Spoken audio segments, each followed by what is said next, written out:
आसंता 6 रे सम्बलपुर रे हेबो राज्य स्तरीय नुआखाई भेटघाट। मुख्यमंत्री मोहन चरण माझी और राज्य सभापति मनमोहन सामलकर सह राज्यर अनेक मंत्री माने सामिल हेबे।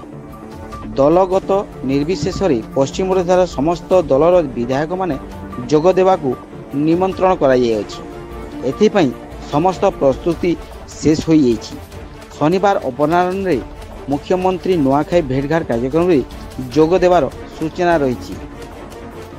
सूचना देले संबलपुर विधायक जय नारायण मिश्र। तो आमे नुआखाई भेटघाट रे आसंता 7 तारीख हबार थिला, सेटा 6 तारीख जेहेतु ग्रहण पड़ीगला आमे ताको 6 तारीख को करिछु। आ सेतरे मान्यवर मुख्यमंत्री आइबे।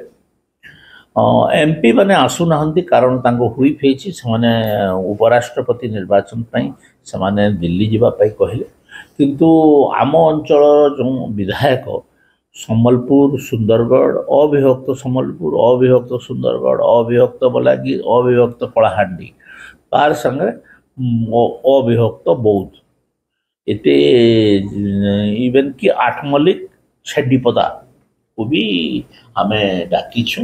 एमएलए मान को दल मत निर्विशेष काहाकू जदि केते जन खबर पाई न बोली कहते खबर समस्त को दिया जो केते जनकर खबर दिया जाए नहीं पहुँची नहीं बोली कहुचे से आज निश्चित भाव में मंडल पश्चिम ओडिशार मंत्री आमे उपकूल मंत्री मान को भी डाकिछु, किंतु से आसबे न आसबे किंतु मान्यवर कनकवर्धन सिंहदेव तापरे मान्यवर मुकेश महालिंगम रवि नायक सुरेश पुजारी समस्त डका उपवाचस्पति भवानी नायक को भी बोई को भी डका पार्टी राज्य सभापति मनमोहन सामल समस्त को आम निमंत्रण पत्र करूँ।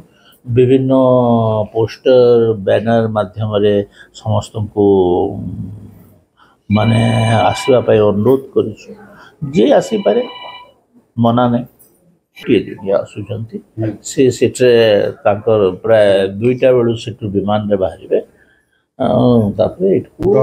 पहुँचे। चूड़ांत कार्यक्रमटा जेहेतु आसी ना मुख्यमंत्री से लगे मुझे विषय कहूँ चूड़ांत कार्यक्रम आसीगले आपण मैंने खबर पाई।